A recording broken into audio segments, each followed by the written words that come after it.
I've spent 23 years as a practicing attorney. And I started, when I first wanted to be a judge, I worked for a guy named Dave Gamble. And I was a young man, and Dave's a Lovelock kid, and he worked in Gardnerville. And it dawned on me then that every day that Judge Gamble went to work, something important happened to your family, your friends, your businesses, our way of life. And that sometimes that judge was the only person in the room that needed it, standing there alone, and needed to be unafraid of making the right decision. Now, my background, for the last 23 years, I've done that in private practice. I've represented some of the toughest cases you can ask somebody to do. I've represented murderers and pedophiles and rapists, people that have stolen a lot of money. And I've also represented people that have been victims of those things. And I'm 50% of the equation. The district attorneys would like to tell you that the chain of command and to be a judge is deputy DA, DA, and then judge. Well, I'm here to tell you, as an attorney that's been in private practice for 23 years, there's a lot of law out there that prosecutors don't do. A lot of law. And I've been doing it for 23 years. Now, these are both good gentlemen. They're both very good friends of mine. But the fact of the matter is we come from different backgrounds. And I think it gives you something to hang your hat on when it comes time to vote. Now, you can ask the law enforcement folks. They'll tell you that I've always been very respectful and generous with the time of law enforcement. And I get that because I've spent 32 years in uniform and I've done 3 combat tours. And during Katrina and Rita, I ran 1,200 law enforcement officers and actually worked for sheriffs and police departments firsthand for 5 months. And it was a sobering experience, and it's something that really humbled me during that course of that service. And it's something I'd like to be able to bring to the bench.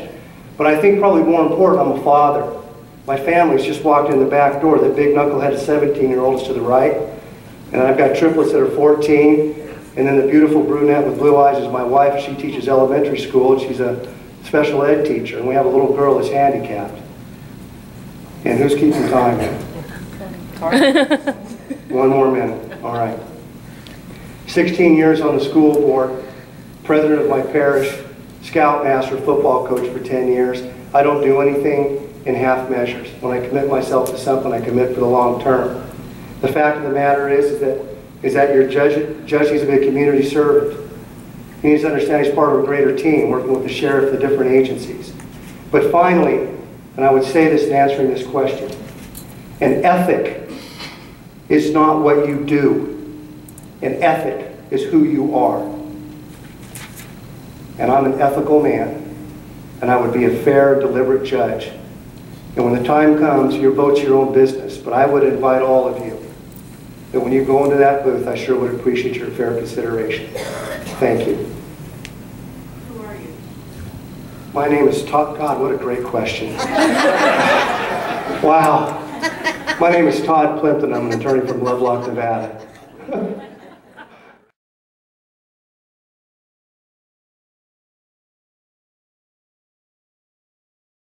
Great court system. We have the best judicial system in the world. I've seen it work time and time again. The real problem we have right now is resource allocation. The one real skill set that I bring to everybody in this room is my 32 years of management in the military running multi-million-dollar organizations, my 23 years in private business as a property manager, as an entrepreneur. Lawyers are terrible managers. Let's just face facts. They're just not very good at it. The fact of the matter is that somebody that's got that background can take the limited resources that we have and apply them effectively. Let me give you a good example. The most important thing in front of our system is not criminal cases. It's our kids. Our system is crushing our kids. Our kids get put on the back burner with the exception of 432Bs. We've got to take our children, we've got to put them in the front, we've got to take care of these kids right up front and give them the same priority as we do the criminal cases. That's going to take management, it's going to take resources, it's going to take dedication, it's going to take someone who's got some fire in their belly to get it done.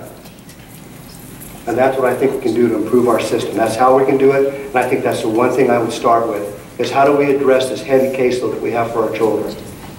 What's the obstacle to that one? Well, I think it's really twofold. I think the first one is, it's easy to say money, right? More money. Well, listen, I mean, I don't think that's the answer. I think that we have plenty of resources. What I think it is, it's resource allocation. And looking at where our priorities are and asking ourselves this question as an electorate, what kind of effects, what kind of benefits do we want for our money? And where are we going to place that money? And the real obstacle is making sure that all of us are working together. It's not a platitude. It's making sure that the sheriff, the judges, the DAs, the criminal defense attorneys, everybody is working together to pull on a rope for the common good of our communities. And I think that's how you address it. Okay, thank you.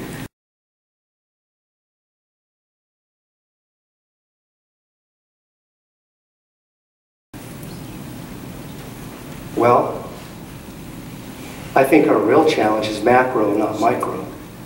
I think our country's really in trouble right now.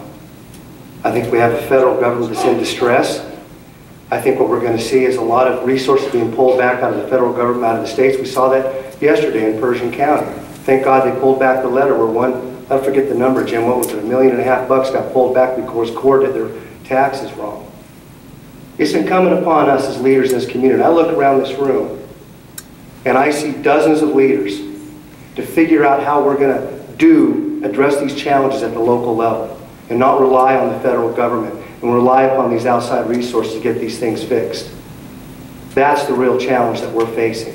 So when we talk about this team and we talk about resource allocation, I think the first thing the judge needs to do is build relationships, talk to sheriffs, and figure out what we're going to do locally to really get us some of these significant problems we're all facing in our communities. Okay.